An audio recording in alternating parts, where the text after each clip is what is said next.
농부는 그저 씨앗만 심었을 뿐인데 시간이 또 지나면 이삭을 내면서 이것이 여물어져서 곡식으로 추수할 때가 된다라는 것입니다. 물론 곡식을 재배하는 농부들의 수고를 제가 무시하는 것이 아닙니다. 하지만 농부의 손길과 상관없이 저절로 되어지는 부분이 분명히 있다라는 거예요. 하나님의 나라가 바로 이와 같다라는 거예요. 생명력이 있어서 저절로 자라나게 된다라는 것입니다. 이게 하나님의 나라에 대해서 말씀하시던 우리 예수님께서 겨자씨를 예로 들어서 말씀을 하십니다. 모든 씨보다 작은 것이라고 말한 이 겨자씨가 나중에 자라게 되면 풀보다 커지기 시작하면서 심지어 공중의 새가 깃들일 만큼 크게 자라게 된대요. 하나님의 나라가 이 겨자씨처럼 처음 시작은 아주 작고 미약한 것 같이 보이지만 나중에는 크게 자라게 된다. 그것을 말씀하고 있습니다.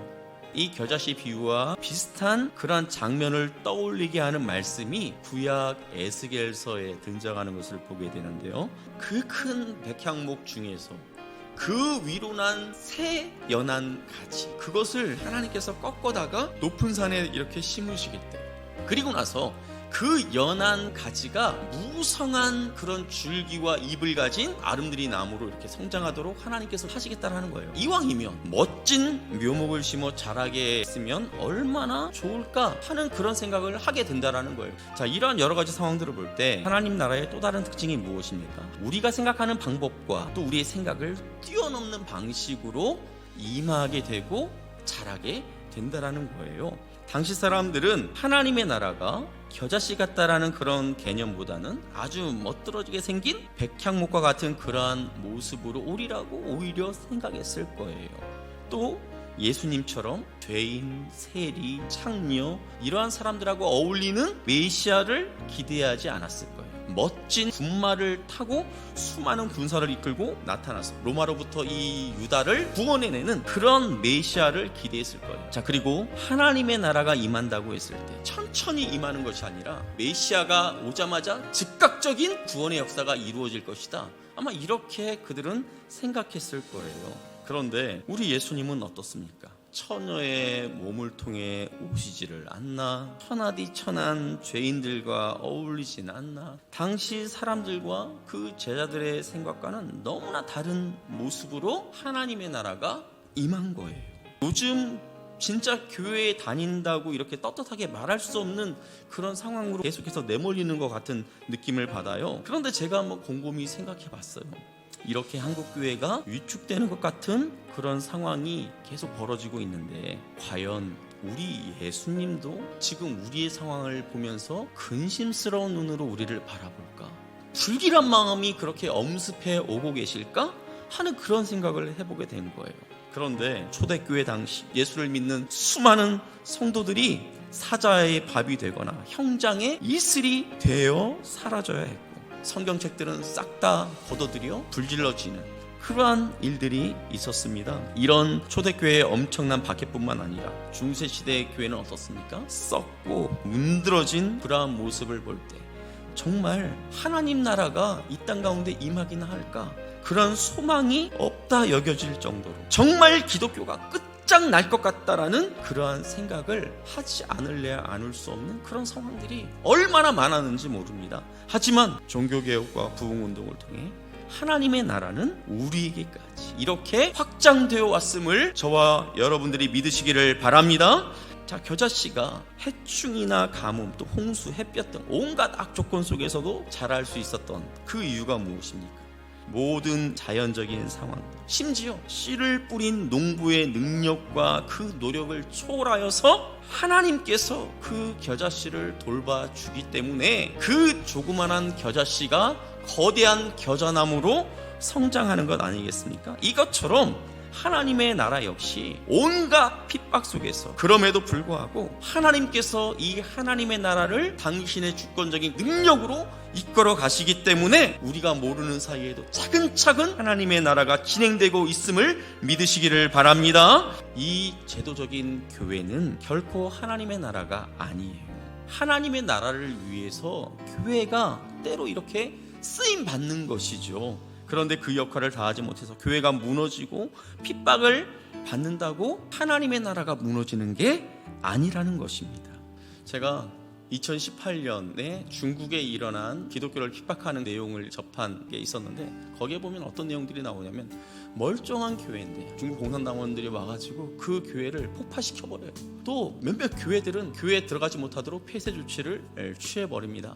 그리고 어떤 건강한 교회인데 중국을 어지럽혔던 그런 사이비 종교에 누명을 씌워서 그 교회 성도들 100 몇십 명을 싹 다 잡아가서 감옥에 다 가두어버려요. 그리고 기독교 유치원 그런 데를 급습해가지고 선생님들을 체포해가고, 중국의 이러한 모습을 볼 때 우리 한국 교회가 처해 있는 상황은 양반이죠. 그리고 북한에 있는 교회를 생각할 때 제가 조금 전에 말씀드린 중국 교회는 그나마 양반이에요.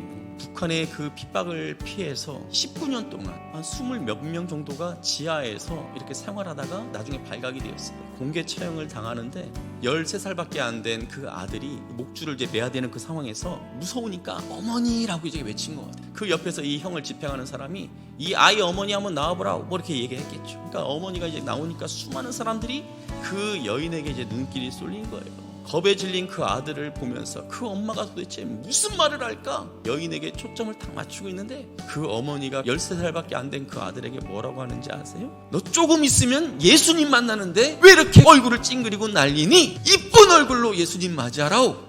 이쁜 얼굴로 예수님 맞이하라오. 작은 아들 죽, 큰 아들 죽, 자기도 이제 곧 죽어서 천국에 가야 하는 그 상황인데 당당하게 자기의 그 어린 아들을 향하여서 순교하라고 그렇게 말하는 그 어머니의 한마디.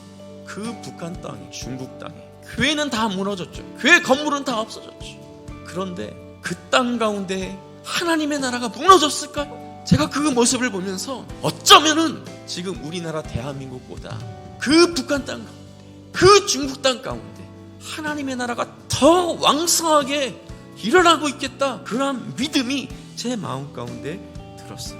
하나님은 왜 연한 가지를 꺾어서 꼽나 했더니 하나님께서는 높은 나무를 때로는 낮추기도 하고, 그렇게 낮은 나무를 때로는 높이기도 하고, 그렇게 하신다라는 거예요.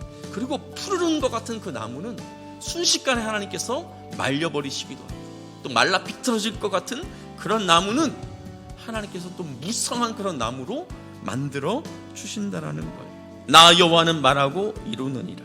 하나님은 우리의 생각, 우리의 뜻이 아닌 하나님 당신의 그 생각대로, 당신의 방법대로 반드시 이루고야만은 하나님이심을 믿으시기를 바랍니다. 때로는 우리의 처지가 조금 불편해질 때가 있어요. 사회가 이 교회를 막 좋지 않은 눈으로 바라보고 비난할 때가 있어요.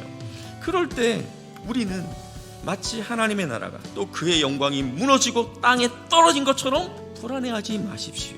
그것으로 인하여 우리가 불안해하는 것이 아니라 지금도 여전히 왕성하게 뻗어나가고 있는 그 하나님의 나라에서 과연 내게 주어진 사명이 무엇일까? 또 내가 그 사명을 어떻게 감당할 수 있을까? 우리가 이것을 생각하고 기도하며 결단하는 저와 여러분이 될 수 있기를 주님의 이름으로 축복합니다. 어느 시인의 짤막한 글인데 제 마음 가운데 너무 이 글이 마음에 드는 거예요. 그래서 한번 소개하고자 합니다. 우리 시대에 가장 암울한 말이 있다면 남 하는 대로 나 하나쯤이야. 세상이 그런데 우리 시대에 남은 희망의 말이 있다면 나 하나만이라도 내가 있으므로 내가 먼저. 이 짤막한 글을 제가 읽으면서 왜 우리 그리스도인들이 욕을 먹고 있는지 다시 한번 돌아보게 되었습니다. 이 시대와 상황을 한탄하기 전에 우리가 하나님 앞에, 하나님 나 하나만이라도 하나님을 제대로 섬기는 그러한 성도가 되게 하여 주옵소서. 하나님, 내가 있으므로 내가 있는 가정, 직장, 사업장에 하나님의 나라가 임하게 하여 주옵소서. 하나님, 내가 먼저 하나님 나라의 백성의 삶을 살게 해 주옵소서. 저와 여러분이 올 한 해를 시작하는 이 예배 시간에 이렇게 기도할 것을 결단하는 이 시간이 될 수 있기를 주님의 이름으로 축복합니다.